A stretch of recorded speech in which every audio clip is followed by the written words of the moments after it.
invite Tun Dr. Mahathir Mohamad to briefly summarize the Citizens' Declaration.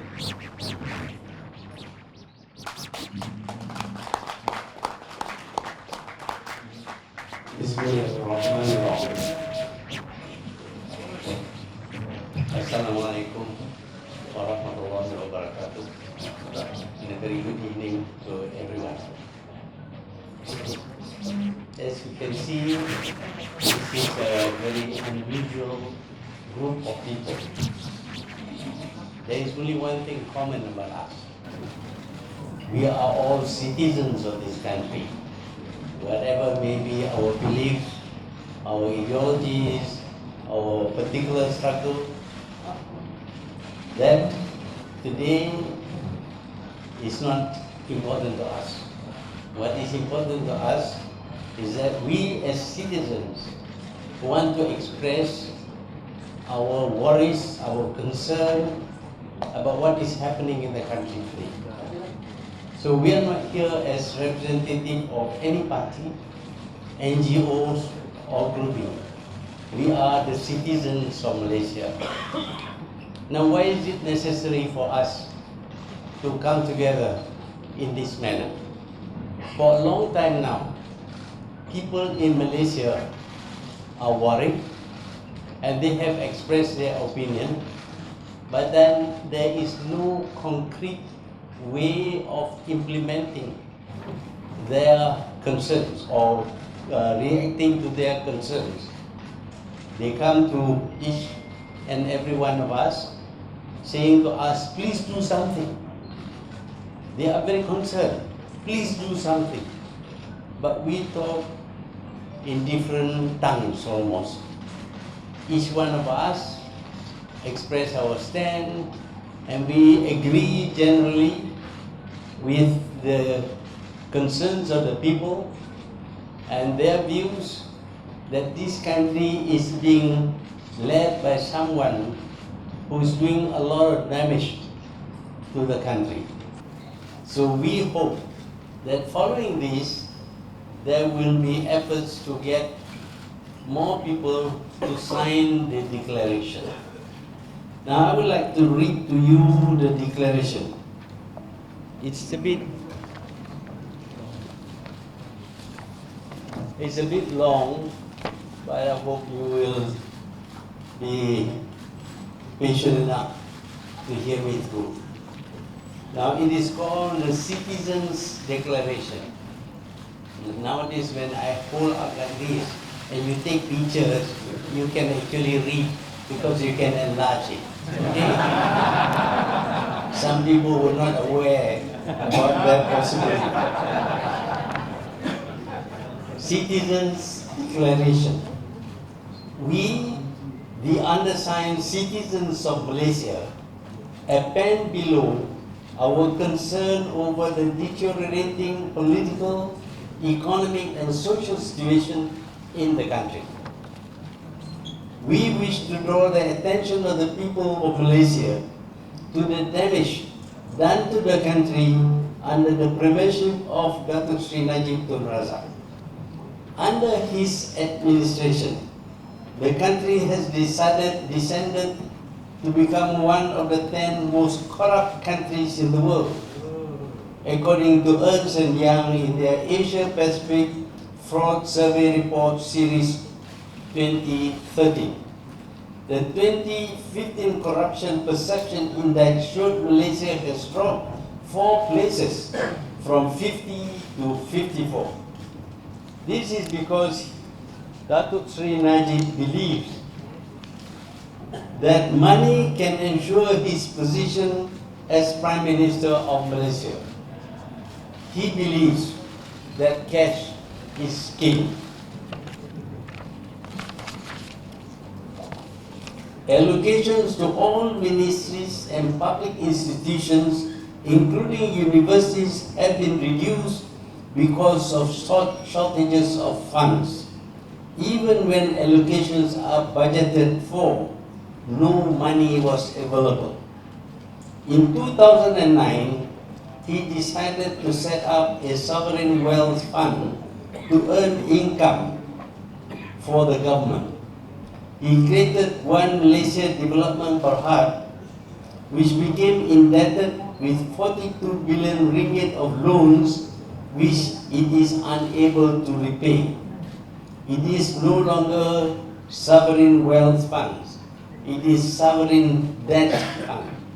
One MDB borrowed approximately 20 billion ringgit to acquire 3 power plant companies for an overpriced 12.1 billion. Despite being awarded new power plant contracts and extension to the expiring power producing concessions, the 1MDB power companies were sold for 9.83 billion, or a loss of 2.27 billion.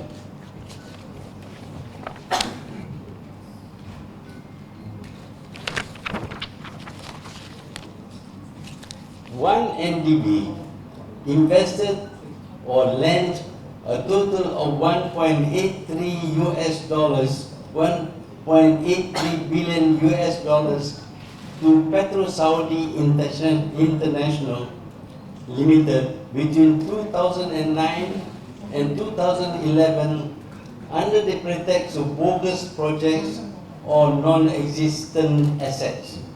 Bank Negara Malaysia had demanded 1MDB return the above money to Malaysia as their approval was given based on misinformation submitted by 1MDB.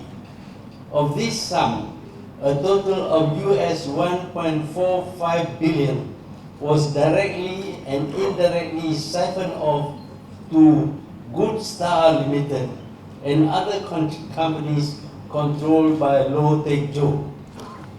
To hide the missing funds, 1MDB disposed its investments and loans to PSI for US 2.318 billion, claiming to have made a profit of US 488 million. However, no money was returned to Malaysia. Instead, 1MDB claimed it invested the funds in Cayman Islands that was subsequently found to be an unlicensed investment manager.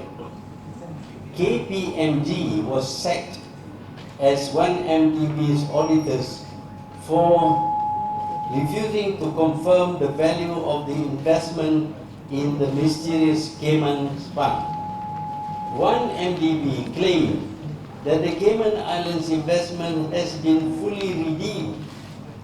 US 1.22 billion was reportedly redeemed on 5th November 2014, but was substantially utilized on the very same day to compensate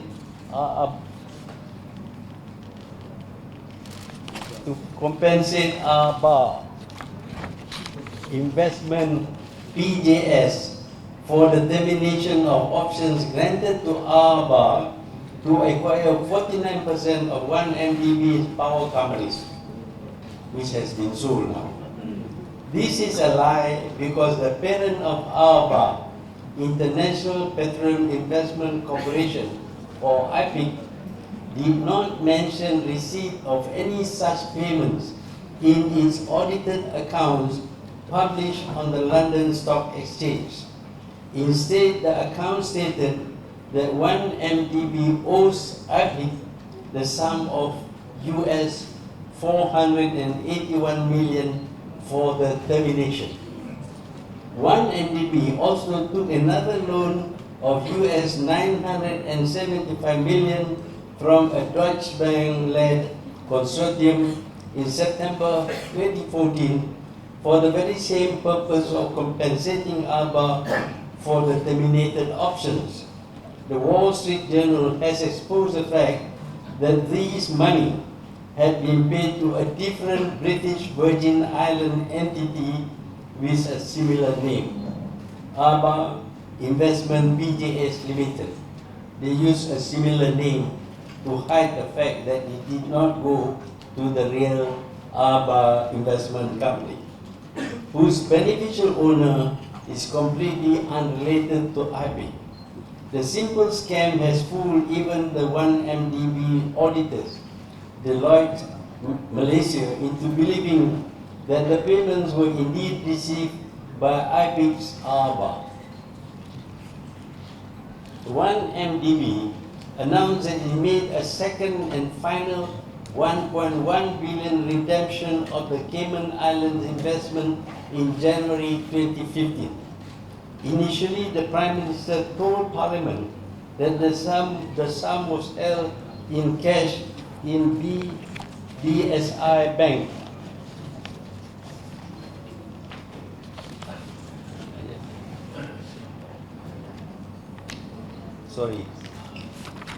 In BSI Bank, Singapore. However, 2 months later, in May 2015, he informed Parliament that it was not cash, but assets. Subsequently, it was explained that these assets were units, which meant that they were never redeemed in the first place. This proved that 1MDB and the Prime Minister have been consistently lying to the Malaysian public.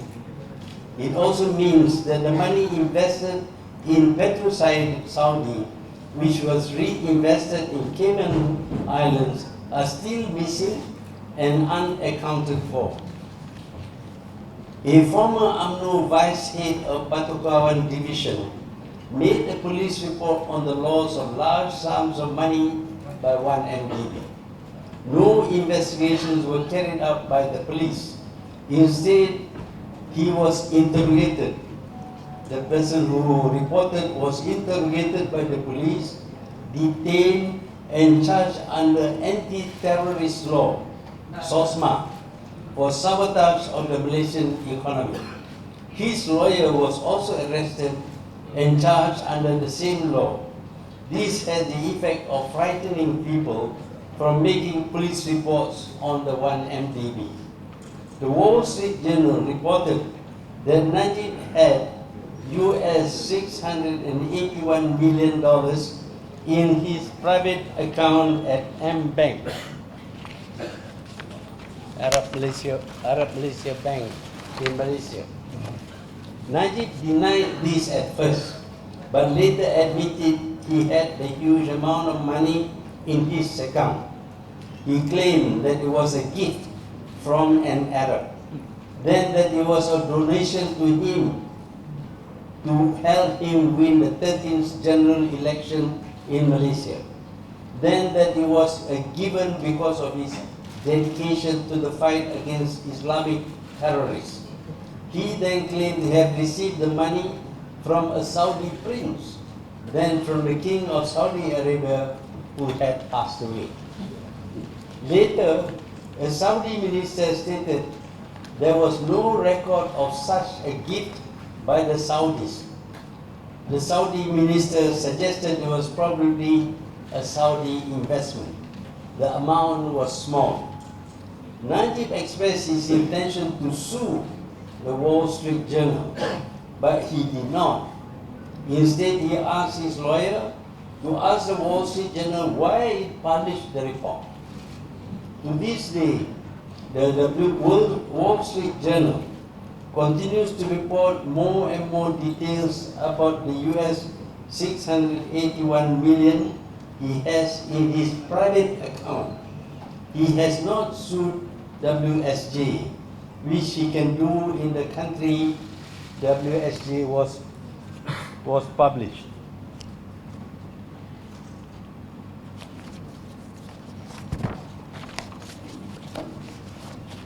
We have another 1 hour more. So be patient. Concerned over the huge sum of money in Najib's private account, a task force was set up in Malaysia to investigate the origin of the money. 4 government institutions became members of the task force. They are the police, the Attorney General, Bank Negara, and the Malaysian Anti-Corruption Commission. Before the task force was able to finish its work, the Attorney General was removed by Najib, claiming that he was sick and could not continue to work. Basically, Najib had misrepresented to the king to get the Attorney General to be replaced. The Public Accounts Committee was basically paralyzed by Najib removing its chairman and members to prevent its investigation of 1MDB. A new chairman, friendly to Najib, was appointed, and he promptly declared that Najib had done nothing wrong. He then appointed a new Attorney General. Shortly after, the new Attorney General dismissed a recommendation by Bank Negara for action to be taken, claiming that nothing in the report showed Najib had done any wrong.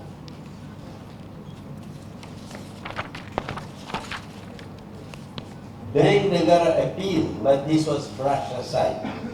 The new Attorney General also dismissed another report by the MACC, the Anti-Corruption Agency. The contents of the report are not revealed, and threats are made against revealing its contents. The new Attorney General has, without valid explanation, dismissed the recommendation of the two institutions that possess the powers and expertise in these areas. This dismissal prevented the matter from being determined by a court of law after all the evidence was evaluated. By doing so, the Attorney General has acted as prosecutor and judge. Due process and the rule of law has been denied. The sacked Deputy Prime Minister later revealed that the former Attorney General had shown him proof of Najib's wrongdoings relating to the scandals.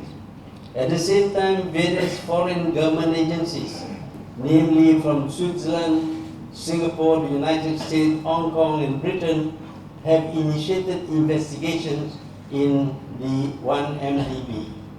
The press in Malaysia is heavily censored, so that Malaysians have to rely on the foreign press. Yet, when Malaysians discuss or write about the foreign reports, the government, the Inspector General of Police, invited people to make police reports so that the police can carry out questioning and investigation against the person concerned. This is in contrast to the failure of the police to investigate the police report formally made against Najib, Joe Low, and the reports to the Attorney General by Bank Negara and MACC. The Attorney General even threatens to amend the law to provide for jail for life with 10 strokes of the rotan against anyone leaking government papers. This means that crimes committed in the administration can be hidden from the public.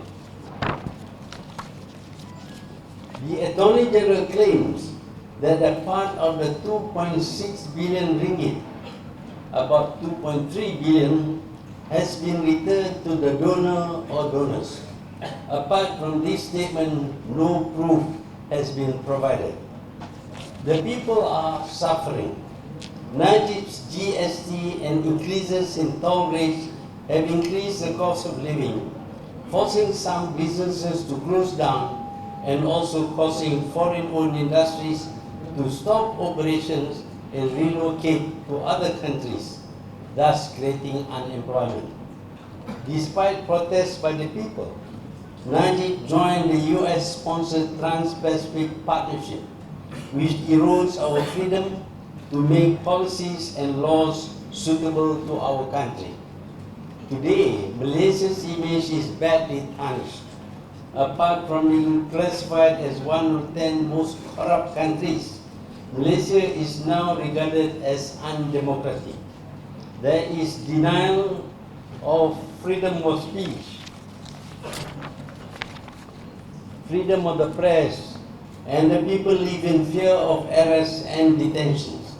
Security laws are enacted to allow the Prime Minister, and not the King, to declare security areas where anyone could be arrested and detained without trial and tried under procedures that violate normal and fair criminal justice standards. On the other hand, where errors are made in applying these laws by the government officers, or where there is a blatant abuse of power, the people are unable to hold them accountable. Whistleblowers are harassed and punished instead of being protected. Other repressive laws are used to stifle free speech and legitimate comment about wrongdoings. The fundamental rights enshrined under the federal constitution have become meaningless. For all these reasons,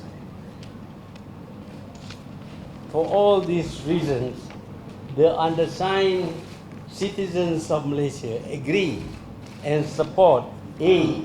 The removal of Dr. Sri Najib Tun Razak as the Prime Minister of Malaysia through non-violent and legally permissible means. Legally permissible. The removal of all those who have acted in concert with him. Those who had covered up his wrong deeds. C. A repeal of all the recent laws and agreements that violate the fundamental rights guaranteed by the federal constitution and undermine policy choices. And D. A restoration of the integrity of the institutions that have been undermined, such as the police, the MECC, Bank Negara, and the PHC.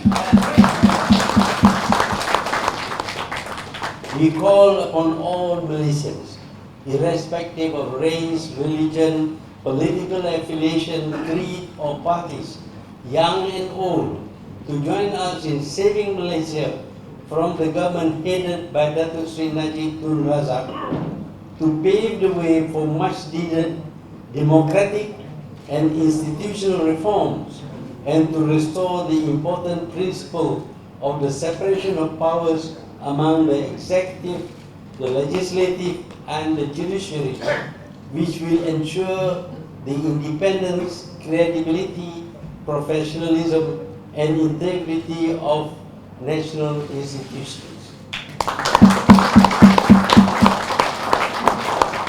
So I will sign this statement, and so will the others, the more or less 50 people who form the core group of citizens who will take up this matter and respond to the pleas made by the citizens of Malaysia. This is the Citizens of Malaysia's declaration. I thank you.